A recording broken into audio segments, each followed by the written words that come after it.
9:30 हो गया। मैंने पहले ही कहा था कि 9:45 तक बोलूँगा, तो इसके बारे में 2-3 मुद्दे ही बताता हूँ। बहुत सारी बातें विलास ने बता दी। एक तो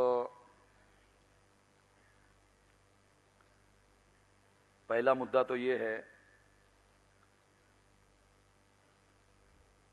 आरपीआई के लोगों ने बाबा साहब आम्बेडकर के मृत्यु का जो मामला है, अगर बीसी कामड़े छोड़ दिया जाए और कुछ लोगों को छोड़ दिया जाए, तो बाद में आरपीआई के लोगों ने इस बात को छोड़ दिया, उठाया नहीं। बाद में दलित पैंथर ही आरपीआई में रूपांतरित हो गया।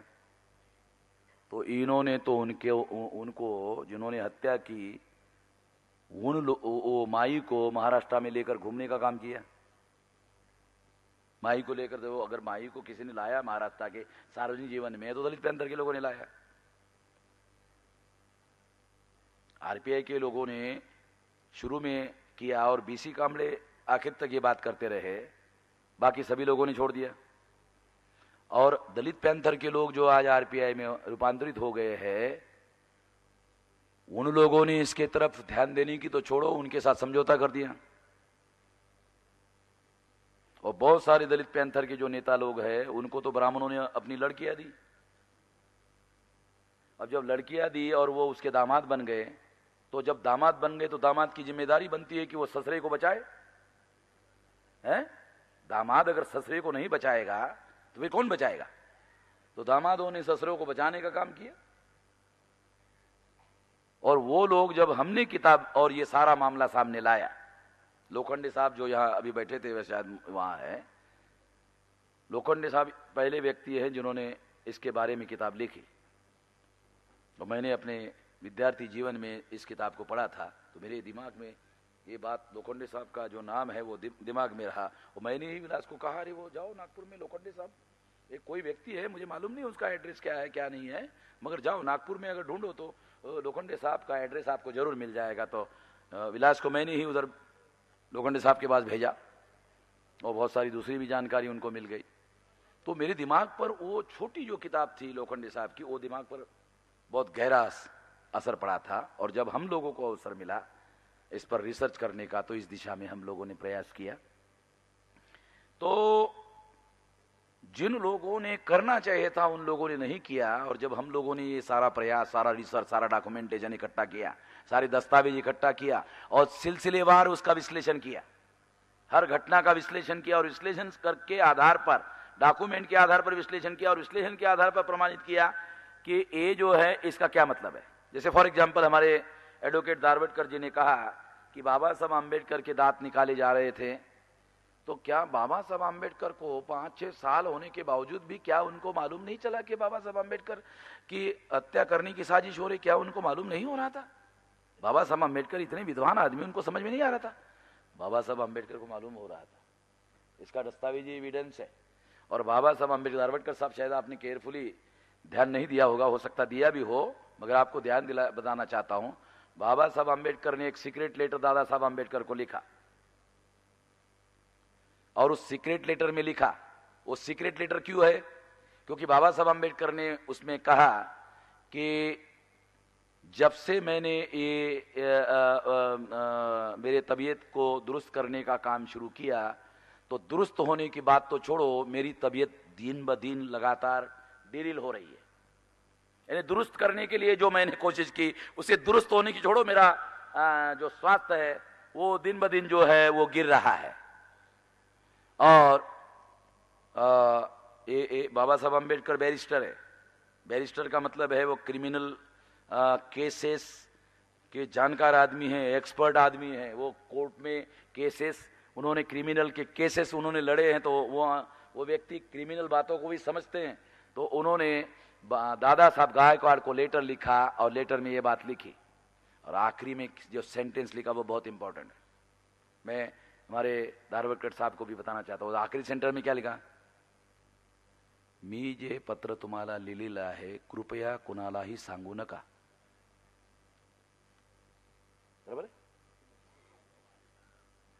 तो इसका मतलब यह है कि बाबा साहब आम्बेडकर को ये आशंका हुई इससे, इस लेटर से यह प्रमाणित होता है कि बाबा साहब आंबेडकर के मन में यह आशंका है, यह उसका दस्तावेजी एविडेंस है। अब सवाल यह है कि बाबा साहब आंबेडकर ने लेटर लिखा भी और उसकी चर्चा करने के लिए भी मना किया, ऐसा क्यों किया?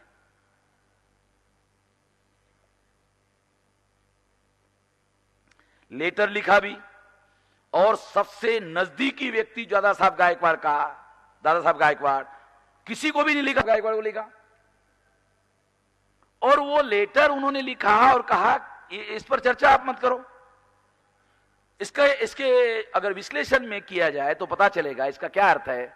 इसका अर्थ यह है कि बाबा साहब आंबेडकर कुछ दस्तावेज, इससे संबंधित दस्तावेज तैयार कर रहे थे और वो दस्तावेज सुरक्षित रहने चाहिए, इसलिए वो दादा साहब गायकवाड़ के पास भेज रहे थे। The reflection of mind.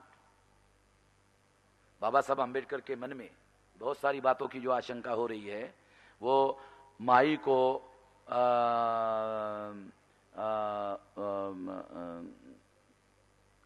तलाक भी देना चाहते हैं और अपने मित्र बैरिस्टर समर्थ को उन्होंने मैसेज भेजा है कि मैं कुछ दिन बॉम्बे में आ रहा हूं, आपके घर में रहूंगा। और वो तलाक के कागज उन्होंने तैयार किए। LR बाली जो पंजाब के हैं, उन्होंने कहा वो कागज मैंने देखे, वो कागज में तलाक के बारे में लिखा गया था, ये मैंने देखा। और बाबा साहब आंबेडकर ने, वो डॉक्यूमेंट्री एविडेंस है कि बैरिस्टर समर्थ के साथ वो तलाक के मुद्दों पर चर्चा करने के लिए जाने वाले थे। और बाबा साहब आंबेडकर बैरिस्टर थे, मगर दूसरे आदमी को वो केस देना जरूरी था, तो उनके मित्र थे बैरिस्टर समर्थ। बैरिस्टर समर्थ कायस्थ थे। बैरिस्टर समर्थ जो थे वो कायस्थ थे, ब्राह्मण नहीं थे। नाम की वजह से थोड़ा सा मतलब कंफ्यूजन होता है, मगर वो कायस्थ थे। बाबा साहब आंबेडकर ने मूक नायक नाम का जो पेपर निकाला था, मूक नायक, हाँ, उसके बाद में उन्होंने जो बहिष्कृत भारत निकाला था, देवराव नाइक नाम का जो कायस्थ था, वो उसका संपादक, कार्यकारी संपादक थे। सहस्त्रबुद्धे जो है वो कायस्थ थे। दूसरे एक चित्रे, ये चित्रे भी कायस्थ थे। ये बहुत सारे लोगों के ये जो नाम थे, नाम बड़े कंफ्यूजन करते हैं, ये सारे कायस्थ थे, ब्राह्मण नहीं थे। मगर ब्राह्मण क्या बोलते हैं, नहीं ब्राह्मण थे। अब लोग वेरिफिकेशन में तो जाते नहीं है। तो ये इस बात का एविडेंस है कि बाबा साहब आंबेडकर इसके बारे में विजिलेंट थे और उनको वो रिकॉर्ड रखना चाहते थे।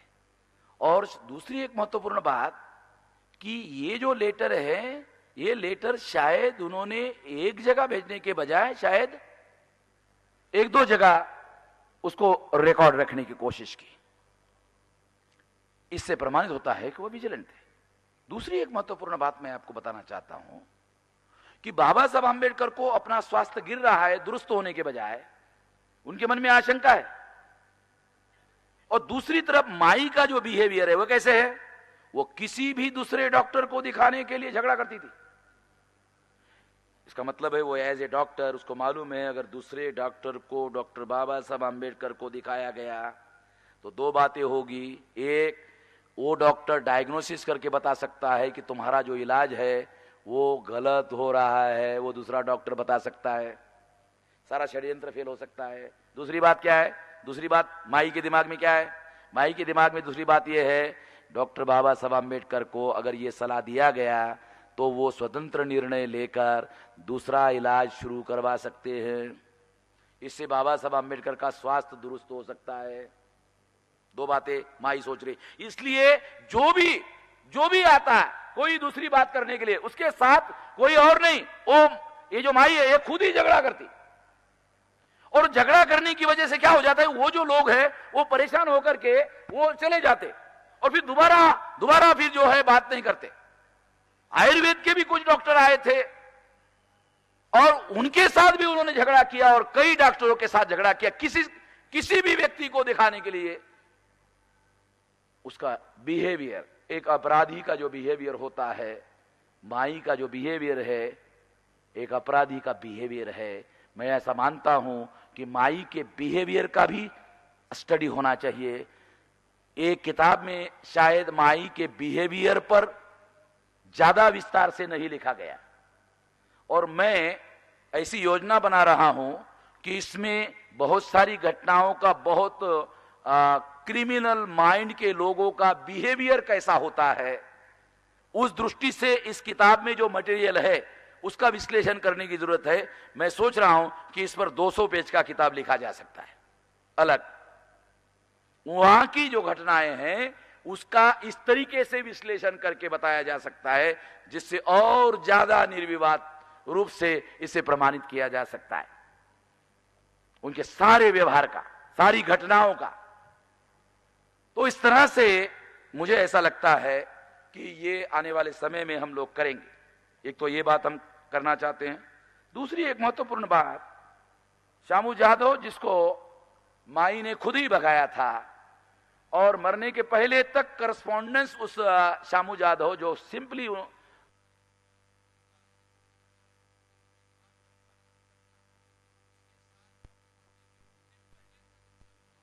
रखा, क्या वजह? जो शामू जादव कोल्हापुर का है वो उसको माई ने, चाहे कोई भी योजना हो, पैसे का लालच हो या कोई भी कारण हो, उसके आधार पर उसको उस षड्यंत्र में शामिल किया गया। 4 दिसंबर 1956 को बाबा साहब आंबेडकर राज्यसभा में थे, बराबर है विलास? 4 दिसंबर 1956 को बाबा साहब आंबेडकर राज्यसभा में थे। राज्यसभा में थे और इसका मतलब है कि उनका स्वास्थ्य बिल्कुल ऐसा नहीं था कि 5 तारीख के 12 बजे के रात में, मृत्यु 6 तारीख को हुआ का मतलब क्या है? दूसरे दिन 5 तारीख है, तो 5 तारीख के बाद जब 12 बज गए तो 12 बजे के बाद जब समय आ गया तो 6 हो गए। तो इसका मतलब दूसरे दिन ये घटना हुई, बाबा साहब आंबेडकर का जो मृत्यु हुआ, जिसको अब हमने निर्विवाद रूप से हत्या साबित कर दिया है, ये 5 तारीख को 12 बजे के बाद में हुआ। 4 तारीख को राज्यसभा में थे। अगर 4 तारीख को राज्यसभा में थे तो वो कोई बेड रिडन बीमार व्यक्ति नहीं थे, बराबर समझ रहे वकील साहब? इसका मतलब बाबा साहब आंबेडकर बेड रिडन बीमार व्यक्ति नहीं थे, इसलिए दूसरे दिन उनके मृत्यु होने का कोई वजह ही नहीं थी, कोई कारण नहीं था। 5 तारीख को रात में 12 बजे के बाद बाबा साहब आंबेडकर का हत्या कर दी गई और उसके पहले शामू जादव और डॉक्टर मालवणकर और वो सारे जो लोग हैं उनको योजना बनाकर भगाया गया। बाबा साहब आंबेडकर का बहुत सारा लिटरेचर वो लेकर भाग गए, बहुत सारे ट्रंक जो है, बहुत सारी भरी हुई बहुत सारी चीजें लेकर भाग गए और बहुत सारा इंपॉर्टेंट लिटरेचर भी लेकर भाग गए। माई साहब, बाबा साहब आंबेडकर अपने मृत्यु के पहले जो लिखने का काम कर रहे थे, छुपकर माई साहब बाबा साहब आंबेडकर क्या लिख रहे हैं उस पर भी वो सीआईडी की तरह, एक चोर की तरह निगाह रखती थी। और बाबा साहब आंबेडकर ने जो लिखा था उसको लेकर वो भाग गई थी, गायब कर दिया वो मटेरियल। और मटेरियल गायब करने के बाद बाबा साहब आंबेडकर भयंकर गुस्से में आ गए और उनके पीए जो है नानक चंद, उसके ऊपर बहुत ज्यादा गुस्सा हुए। तो गुस्सा हुए, उसके पहले वो माई पर गुस्सा हो गए और किसने गायब किया, बहुत ज्यादा गुस्सा हो गए। तो माई ने टेलीफोन किया नानक को और कहा वो मेरे पास में है मगर बोलना मत साहब को। देखो, मैं आप लोगों को बिहेवियर का एक जो एबनॉर्मल आदमी है, एक जो अपराधी आदमी है, वो अपराधी आदमी का भी। अब माई को बाबा साहब आंबेडकर लिख रहे हैं, क्या लिख रहे हैं, क्या लेना देना है भाई? इसका मतलब है थर्ड फोर्स माई के अलावा समाज में, ब्राह्मणों के समाज में माई तो मेडिकल साइंस की स्टूडेंट है। अगर माई मेडिकल साइंस की स्टूडेंट है तो साहित्य के क्षेत्र में, इतिहास के क्षेत्र में वो कौन सा लिखान काम कर रहे हैं? माई को उतना इंटरेस्ट नहीं होना चाहिए और नहीं होगा, मगर थर्ड पार्टी जो समाज में ब्राह्मण है उन्होंने माई को काम पर लगाया कि देखो क्या लिख रहा है लास्ट में, कोई मामला, वो उसका आदमी का दिमाग बहुत तेज है, वो क्या लिख रहा है जरा ध्यान रखो। ऐसी बहुत सारी घटनाएं। इसका बहुत एबनॉर्मल जो साइकोलॉजी होती है, एक होती है abnormal psychology, normal psychology and abnormal psychology, इस दृष्टि से उन घटनाओं का विश्लेषण करना जरूरी है। तो बहुत सारी बातें आप लोगों को पता चलेगी। मैं कोशिश करने वाला हूं, मुझे जैसे समय मिलेगा उसको कम से कम 200 पेज, इस पर बहुत विस्तार से 200 पेज लिखे जा सकते हैं। ये जो एबनॉर्मल बिहेवियर है माई का, एक अपराधी व्यक्ति का जो बिहेवियर होता है वो सामान्य लोगों के जैसा नहीं होता है, उसका अलग होता है। और ये बाकायदा शास्त्रीय बात है, ये कोई काल्पनिक बात नहीं, शास्त्रीय बातें हैं। और शास्त्र के आधार पर ये इसको विश्लेषण करके सिद्ध किया जा सकता है और इस तरह से ये बताया जा सकता है कि ये प्लानिंग बनाकर, योजना बनाकर ये सारी की सारी चीजें हो रही थी। और बाबा साहब आंबेडकर के मृत्यु के बारे में वो श्यामू जाधव उसके षड्यंत्र में शामिल था, उसको जो पत्र व्यवहार माई कर रही थी, वो पत्र व्यवहार उसका बेटा, क्या नाम है उसका, राजरत्न जाधव, उसका बेटे के पास वो पत्र व्यवहार है। हम लोगों ने बहुत कोशिश की वो पत्र व्यवहार हमको दे, बिल्कुल नहीं दिया उसने। उसके बेटे को भी मालूम है उसके बाप ने क्या किया। अब उसके बेटे का क्या करना है वो तो समाज देखेगा, ओ समाज के लोग देखेंगे क्या करना है क्या नहीं करना है। मगर ब्राह्मण आज भी सतर्क है। मतकरी यहां बैठे थे, उनके पास वो लेटर लेके आए थे अंग्रेजी के, तो वो मराठी के अंग्रेजी करने के रेफरेंस में उसके पास से उसको मालूम हो गया बामसेब का कार्यकर्ता है, बामसेब के संपर्क में है। तुरंत वो आया और लेके गया और किसके पास दिया, डॉक्टर चौसाड़कर नाम का ब्राह्मण। और फिर डॉक्टर चौसाड़कर के पास में जब वो लेटर गए, उसके बाद वो लेटर हम लोग चाहते थे कि आखिर माई साहब जाधव के साथ में जो पत्र व्यवहार कर रही है, एक घर में मतलब नौकर के तौर पर काम करने वाले जो आदमी है, उसको इतना इंपॉर्टेंस क्यों दे रही है? हाँ। और बाबा साहब आंबेडकर का जब मृत्यु हुआ उसके पहले दिन भाग गया। वो भागा नहीं वो उसको प्लान बनाकर भगाया गया। और मायू को यह भी डाउट रहा होगा, अरे ये अगर इसको मैं अकेला भगा देती हूं तो हो सकता है रेलवे स्टेशन से साला फिर वापस आ जाएगा। देखो माइंड, ये जो एबनॉर्मल माइंड कैसा काम, अगर इसको मैं अकेला भेजती हूं तो ये रेलवे स्टेशन पर जाके फिर वापस आ सकता है। 2 आदमी उसके साथ भेजे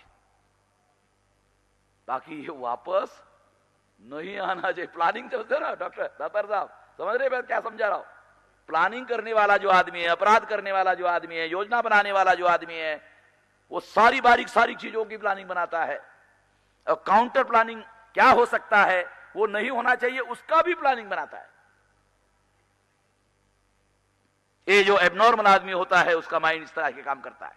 एबनॉर्मल साइकोलॉजी का अगर आप अध्ययन करो तो आपको पता चलेगा।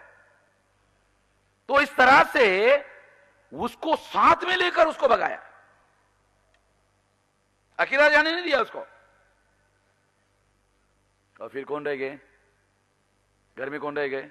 3 आदमी, बाबा साहब आंबेडकर, माई साहब और सुदामा गंगावने। सुदामा गंगावने जहां बाबा साहब आंबेडकर रहते थे वहां रहते नहीं थे, वो आउट हाउस में रहते थे। इसका मतलब घर के अंदर 3 आदमी नहीं थे, दिखने के लिए 3 आदमी दिख रहे हैं मगर रियलिटी में 2 आदमी थे, एक बाबा साहब और दूसरा माई साहब। ये प्लान बनाकर ये सारा वहां बनाया गया, योजना बनाकर, ताकि कोई भी आदमी वहां नहीं रहना चाहिए। और ऐसी सिचुएशन में ही बाबा साहब आंबेडकर के साथ में घात किया जा सकता है और योजना को सफल किया जा सकता है। ये योजना बनाकर ये सारा का सारा काम, ये षड्यंत्र किया गया और वो सफल हो गई। और उस पर पर्दा डालने के लिए सरकार कांग्रेस की, जवाहरलाल नेहरू की और गोविंद वल्लभ पंत होम मिनिस्टर था। ये गोविंद वल्लभ पंत समझते हो?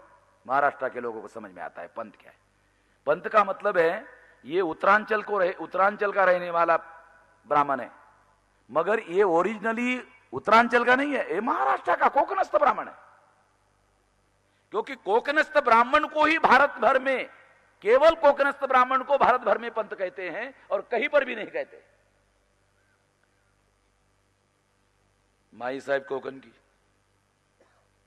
ये जो कोकणस्थ ब्राह्मण, ये कोकण के, और वो मालवनकर जो है वो कोकण का ब्राह्मण, श्रीपाद अमृतडांगे कोकण का ब्राह्मण, बैरिस्टर पै जो बाद में गोविंद वल्लभ पंत ने उसका पार्लियामेंट में नाम लिया, ये भी कोकण का ब्राह्मण। छत्रपति शिवाजी महाराज का हत्या करने वाले जो लोग थे वो सारे कोकण के ब्राह्मण। बराबर है दरबार साहब, आप अध्ययन करते हैं तो इसलिए आपको बता रहा हूं।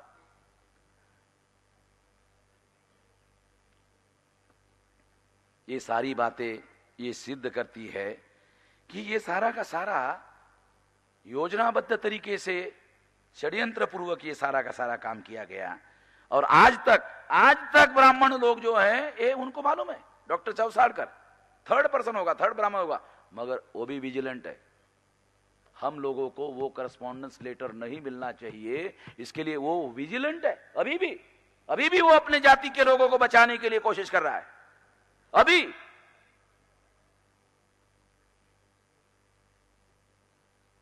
इस बात को हमको सही तरीके से जानने और समझने की जरूरत है। साथियों, आखिरी बात, बहुत सारी बातें आप लोगों ने पहले सुनी है। ब्राह्मणों का जो वर्चस्व है भारत में, वो मेरा ऐसा मानना है कि ब्राह्मणों का भारत में जो वर्चस्व है उसका मूल हिंसा में है। भारत में अगर ब्राह्मणों का वर्चस्व है तो बहुत सारे कारण हैं, उसमें सबसे बड़ा कारण है ब्राह्मणों का संपूर्ण चरित्र हिंसा का है। हिंसा को आधार बनाकर ब्राह्मणों में भारत के लोगों पर नियंत्रण स्थापित किया, हिंसा को हथियार बनाया ब्राह्मणों ने।